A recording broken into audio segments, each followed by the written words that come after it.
Philosophy as a Rite of Rebirth, from Ancient Egypt to Neoplatonism, by Algis Uzdivinus. The Preface.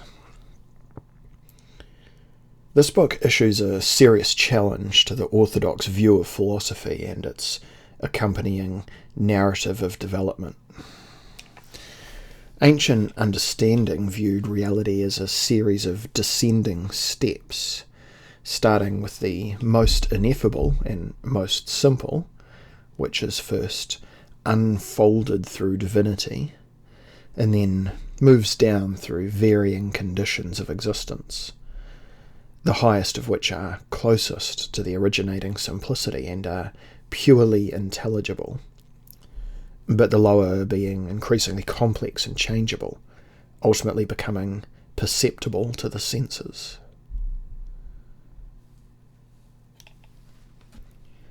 These lower conditions of existence were not rejected as evil or elusive, but they were seen as deriving their worth and trustworthiness from their relation to the highest. Each plane of reality had its answering correspondence in the nature of the human being. Since the highest levels possessed the greatest intelligibility and stability, it was here that philosophers sought to centre the art and science of philosophy. For this reason, philosophy was seen as an interior discipline, which allowed a conscious and active participation in a divine and intellectual drama. In more modern terms, it was considered to be a spiritual path, or a yoga of enlightenment. But at some point in the passage between the ancient and modern era, this view of philosophy and its purpose was largely lost. And today we find that what is still called philosophy has allowed its centre to slip down the levels of reality. And of course, the human faculties upon which modern philosophy is based are necessarily at the lower levels of thought.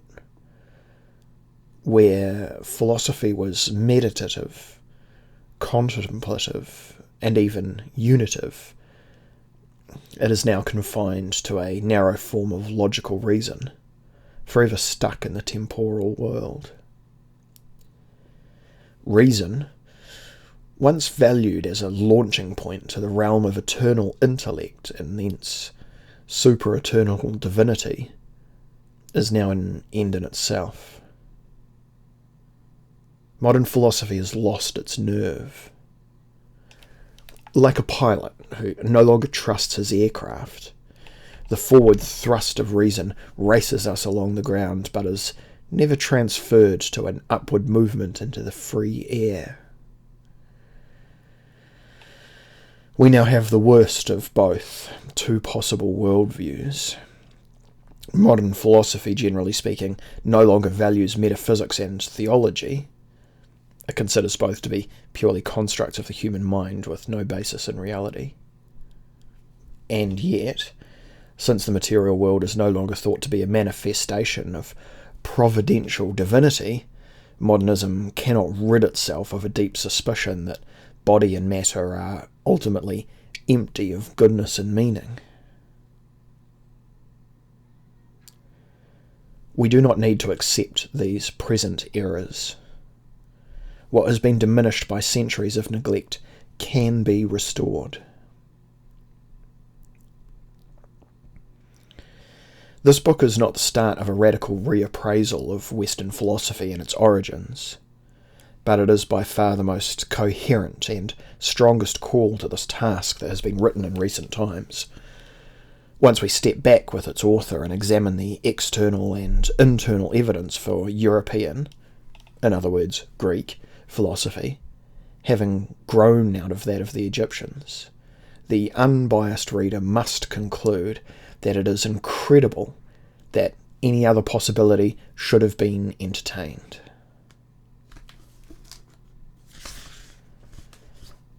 Why should the writers of antiquity have so consistently claimed that the best of their wise men had visited and learnt from the priests of Egypt, unless there was a widespread and deeply held reverence for that land and its teachings. To appreciate how philosophy's origins have been so thoroughly misrepresented, we need to follow Algis Ustavinis's exposition of the way in which the true and original nature and purpose of philosophy has fallen from both the scholarly and the common view over these many centuries past. And while ultimately the failure to recognise the Egyptian roots of Western philosophy may be considered as a problem largely confined to historical accuracy, the failure to understand its nature and purpose has had, and still has, the most profound, extensive, and worrying consequences for the whole of humankind. This is why philosophy as a rite of rebirth is such a welcome contribution to the thought life of today.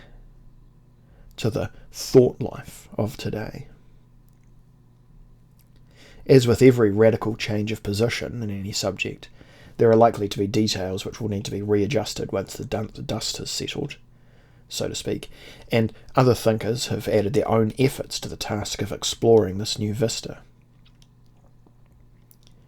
Clearly, the challenge this book lays down to the philosophers of today is to consider the very essence of philosophy as a participation in divine reality,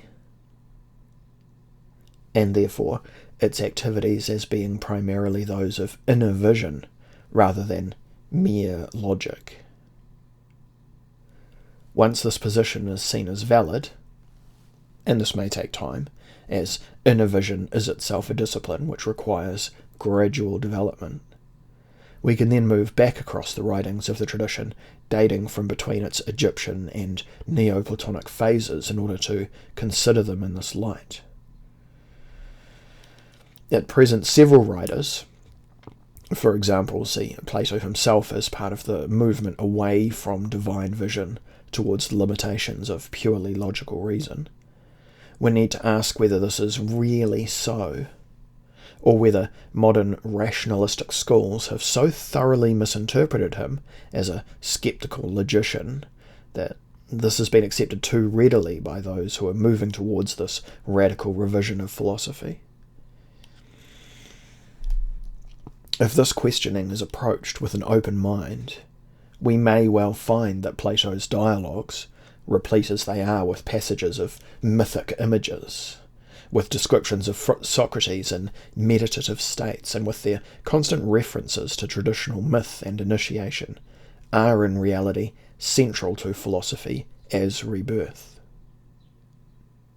This is an exciting exploration, awaiting further research and deep thought.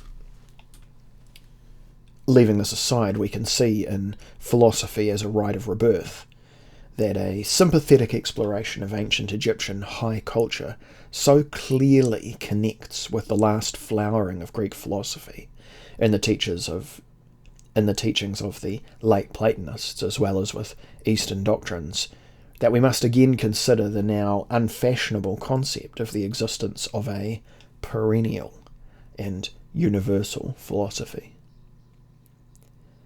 The truths of this philosophy, as Thomas Taylor says, quote, which though they have been concealed for ages in oblivion, have a subsistence coeval with the universe, and will again be restored and flourish for very extended periods through all the infinite revolutions of time.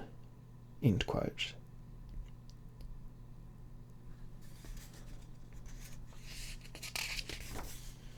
Preface written by Tim Addy, October 2008. Philosophy as a Rite of Rebirth, Introduction. The title of our monograph may appear rather strange and paradoxical to those who are uncritically tied to the prevailing modern systems of classification and presentation of reality.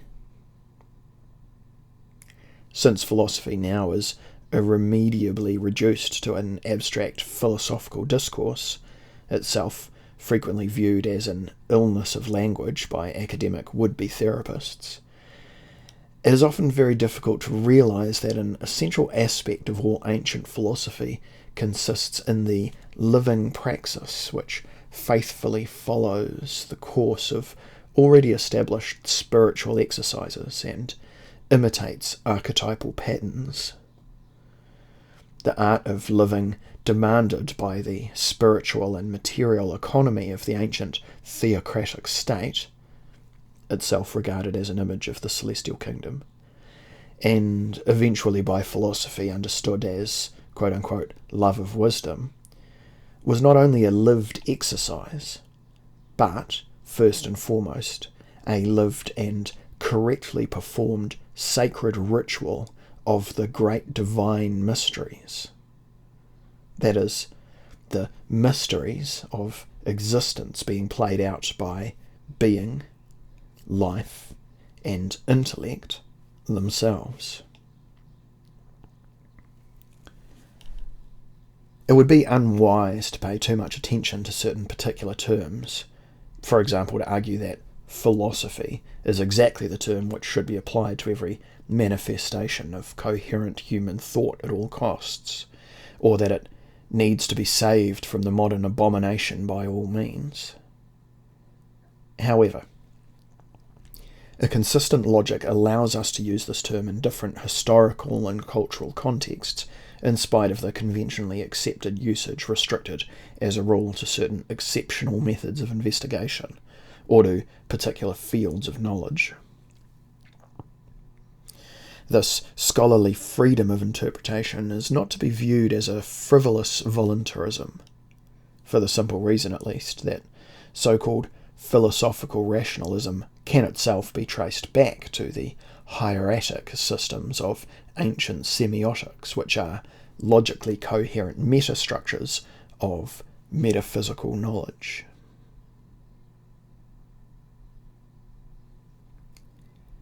In this respect, one should remember that even empirical and positivistic studies may be regarded as, quote, fantasies elaborated in the genre of objective science and technical formula, unquote. By extension, one can speak of the genres and topoi not only in literature but also in aspects of human social and individual life, including philosophical reasoning, creative imagination, and any kind of experience. Even so-called scientific research and, as a consequence, contemporary technologies have their own literary style and contain hidden ontological premises that are utterly mythical, if not fantastic. Therefore, James Hillman argues, quote, our lives are the enactment of our dreams. Our case histories are, from the very beginning, archetypally, dramas. We are masks, personae, through which the gods sound, personare. All ways of speaking of archetypes are translations from one metaphor to another. Even sober operational definitions in the language of science and logic are no less metaphorical than an image which presents the archetypes as root ideas, psychic organs, figures of myth, typical styles of existence, or dominant fantasies that govern consciousness. End quote. Instead of asking, what is philosophy, one should perhaps ask what kind of contents, i.e., what kind of mental activities, spiritual dimensions, methods, attitudes, practices, or even behavioural and ritual patterns may be subscribed under the name of philosophy, when understood in the ancient sense of the way leading to wisdom. Therefore, our present intention is to show that philosophia, in its Pythagorean, Platonic, and Neoplatonic form is structurally, thematically, and even genetically related to the ancient traditions of the Middle East, and especially those of Egypt.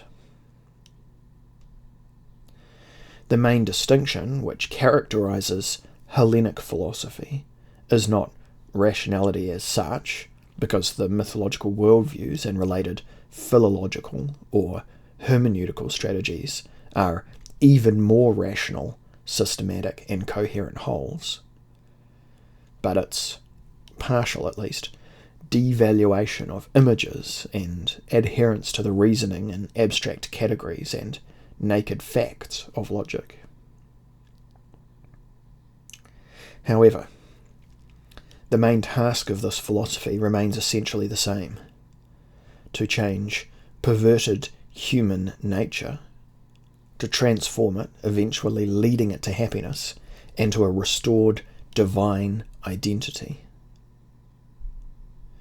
This task is in fact directly inherited from the ancient philosophies, that is, from the mysteries of death, transformation, and spiritual rebirth, and the related cosmogonical theories, systems of archetypal symbolism, and ritualized exercises of the quote-unquote normative divine life. The conventional story of Western philosophy, established and canonized in the 18th and 19th centuries, tells us that philosophy consists in replacing myth by reason, and thereby raising a rational society with rational laws. For the European Enlightenment, it means the elimination of religion and of all irrational superstitions. Here, philosophy is identified as a secular and rationalistic enterprise directed against the idols of religious imagination and faith, or, if a compromise should be involved, as a rational apology for Christian sentiments, morality, and the natural right of world dominion. This very compelling post-Kantian identification of philosophy with an abstract philosophical discourse still dominates both scholarly and popular consciousness, and provokes different reactions, especially those raised by traditionalists from one side and postmodernists from another.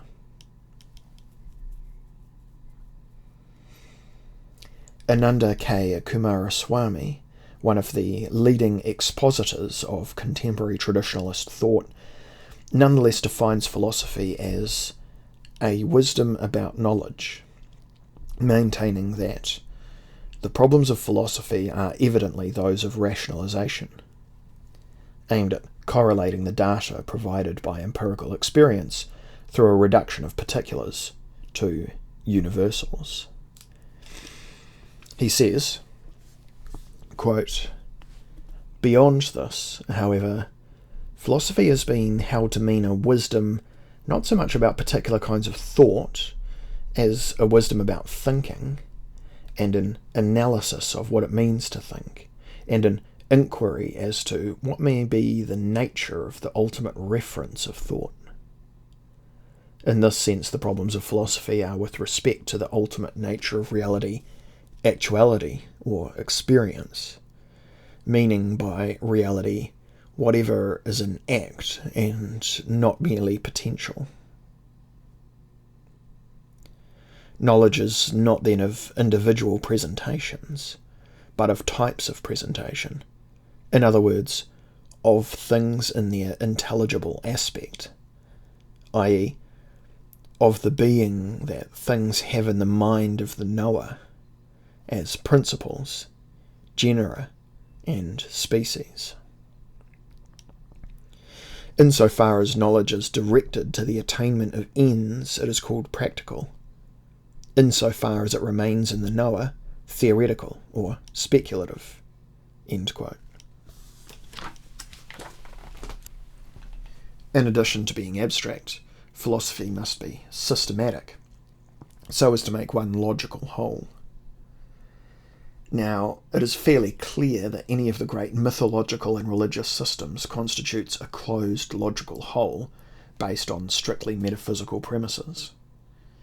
Therefore, A.K. Kumaraswamy, partly following the peripatetic example, actually speaks of two philosophies. The first philosophy, which stands in accord with revealed truth, or simply serves as its rational vehicle, is, quote, no longer in the first place deductive, and secondarily inductive, but inductive from first to last, its logic proceeding invariably from the transcendental to the universal, and thence as before to the particular.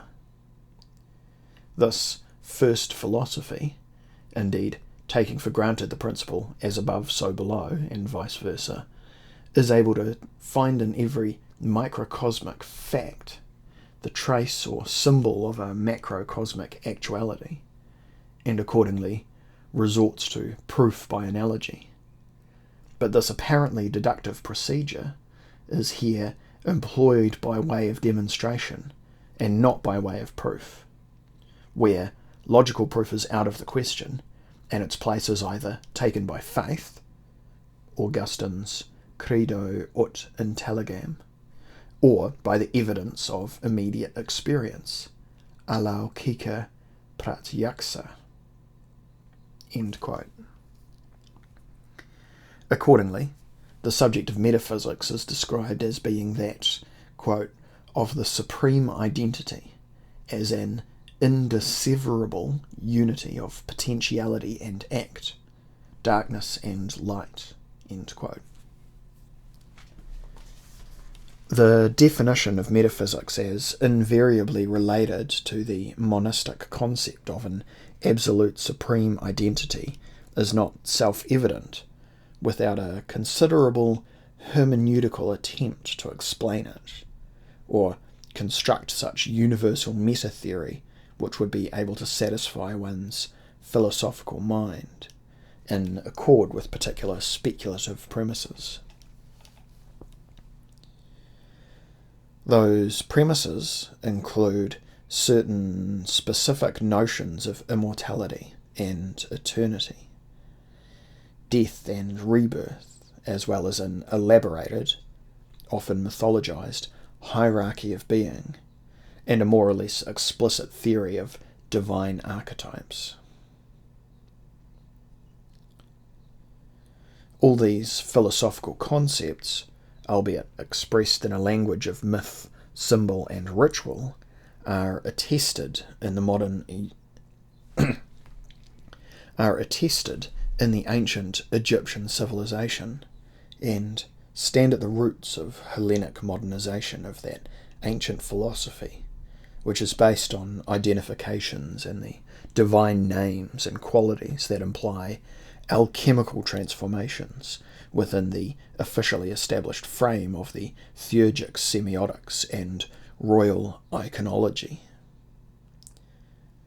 In this respect, Franz Rosenthal speaks about, quote, a common variation of the I am you concept, end quote, which, as the paradigmatic mystical assertion, quote, I am you, is widespread in the ancient Egyptian, Assyrian, and Indian spiritual milieu.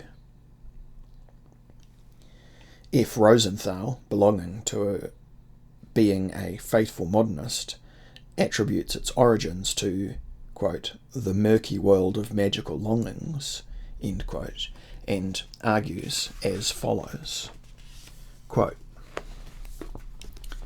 magic identification was a kind of standard procedure for solving the mysteries of both the natural and supernatural worlds.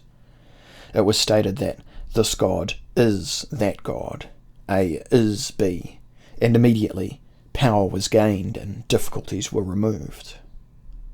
The Sanskrit Brahmanas are replete with statements of this sort. All the deities are Agni. All the deities are Vishnu. The newcomer who is examined by the Brahmin with the question, who are you, is supposed to answer, I am yourself. Gnostic religions in particular are characterized by the fact that they reconstruct the power system that holds the world together, or may tear it apart by means of an intricate series of mutual identifications of all known physical and historical data and metaphysical abstractions. The understanding of the system is the first and decisive step towards salvation." End quote. Knowledge of the divine becomes possible only through identification with it, and this identification, or gradual transformation and moving through the series of identities, culminating in union, is the ultimate goal of the Egyptian philosophical way of life. This is a path which implies purification, correct performance of hieratic rites, moral perfection, contemplation, and knowledge which prove to be the main driving force of illumination, alchemical transformation, and restoration of one's true divine identity. Pythagorean and Platonic philosophy, though operating on a different level of epistemology and dialectic, reveals the same hidden patterns. Therefore, our aim is to explore these patterns and, as far as possible, indicate the ways of esoteric transmission. Although the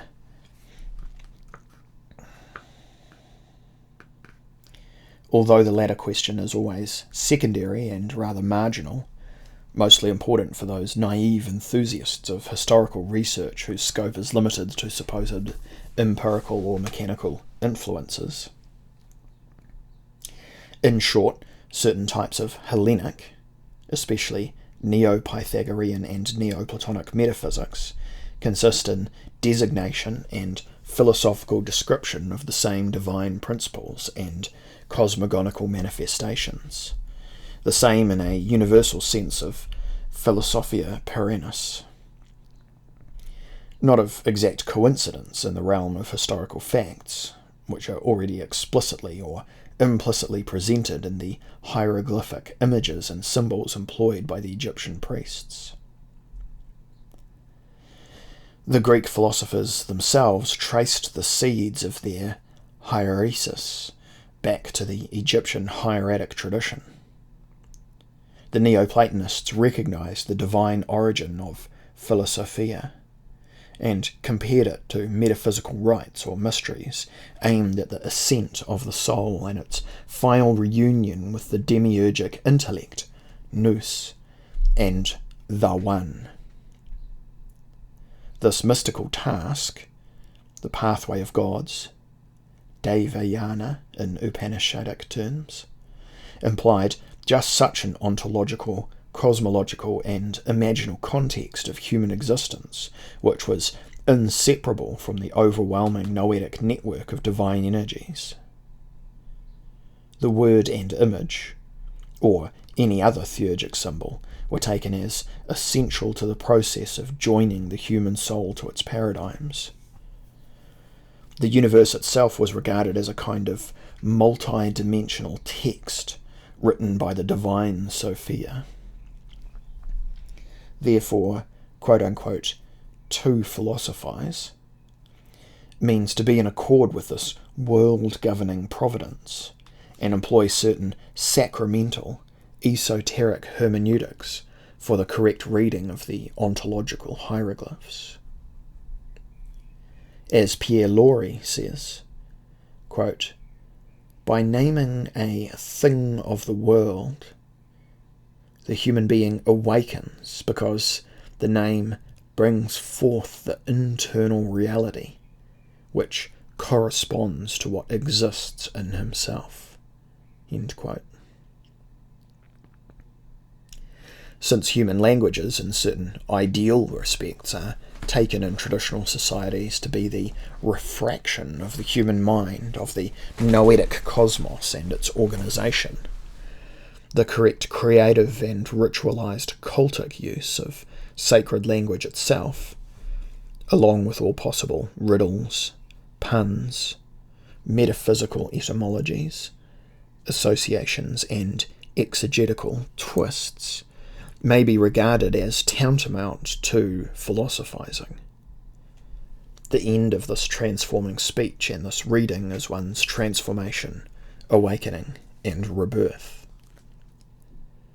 Accordingly, even moving across the qualitative and symbolic days of a sacred calendar is no less than following the philosophical way towards the desired integration by imitating the circumambulation of the year.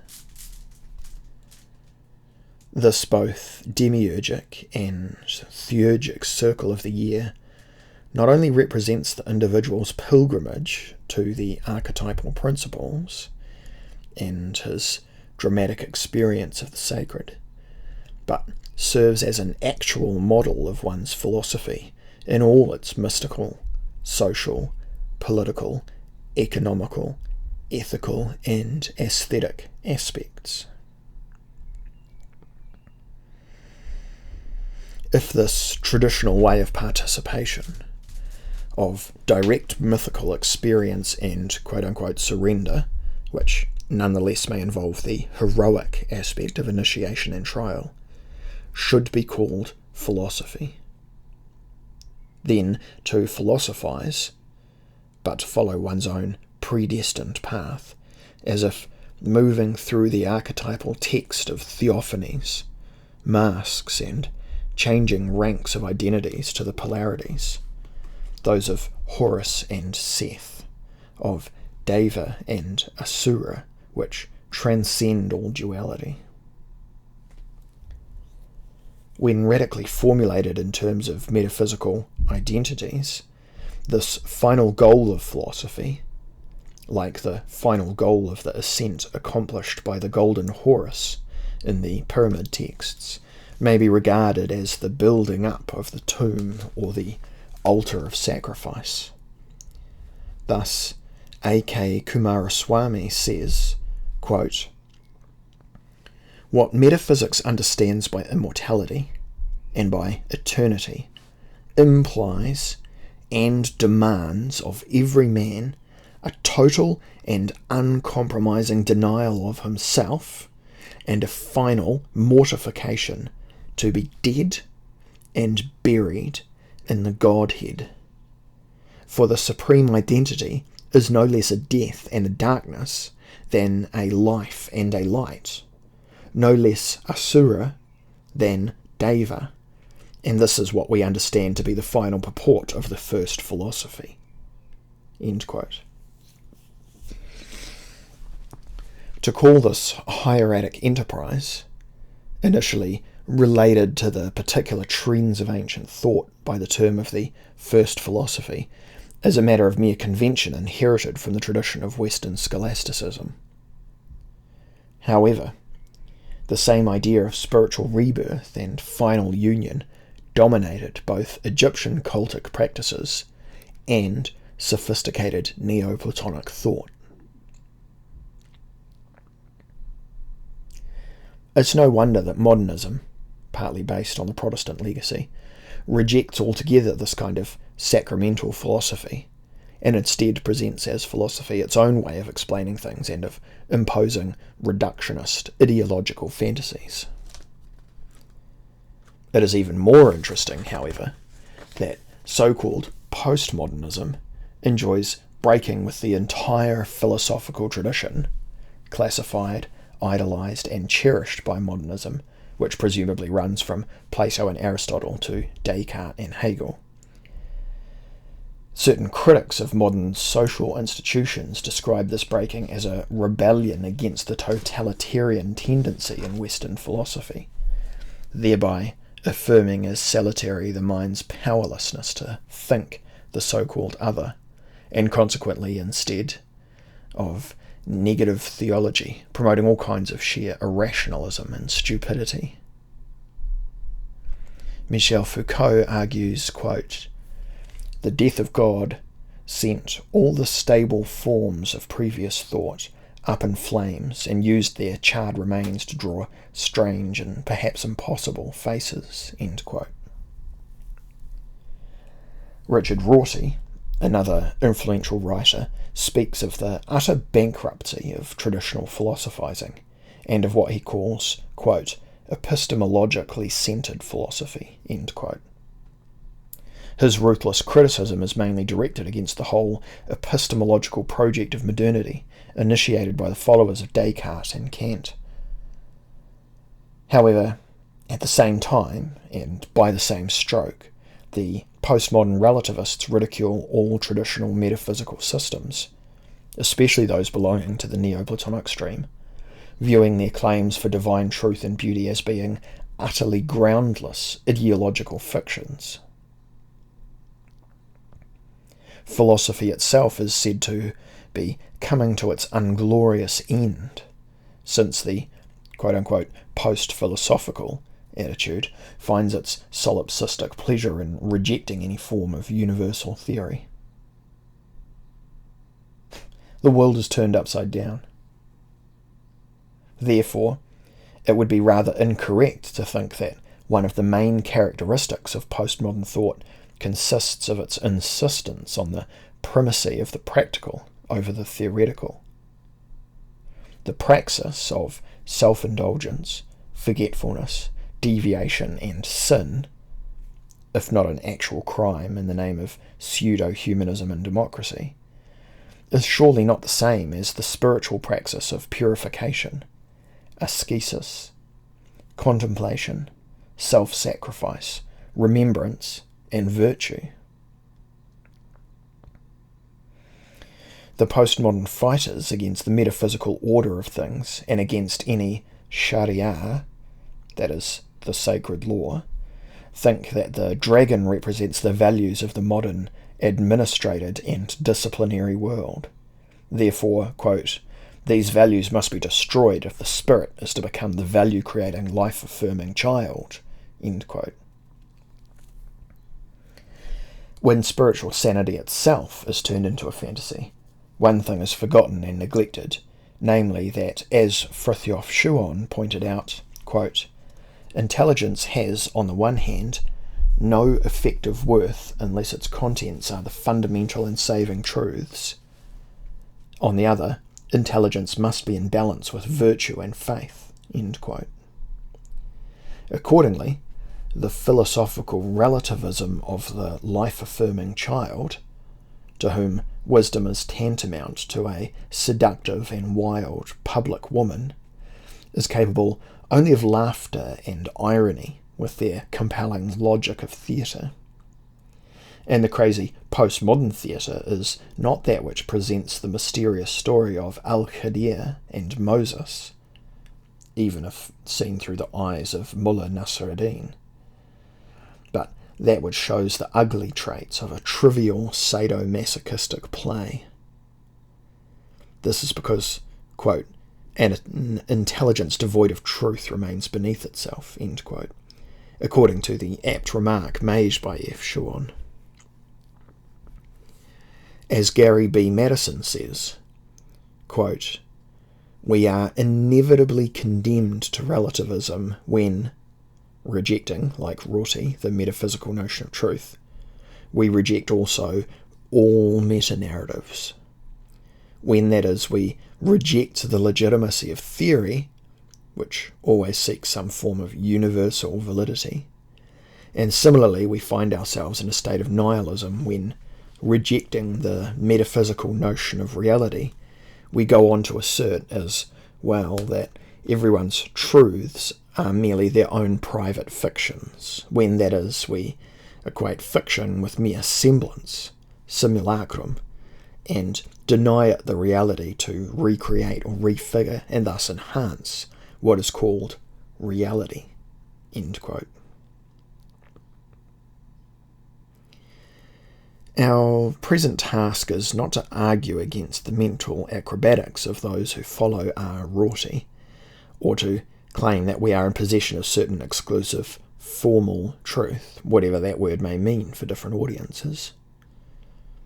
On the contrary, our purpose is quite humble: to discuss certain parallels between ancient Egyptian and Hellenic thought, and to show that philosophia, a part of other important aspects, is directly or indirectly based on the hieratic patterns of ancient cults, and may itself be regarded as a rite of transformation and noetic rebirth.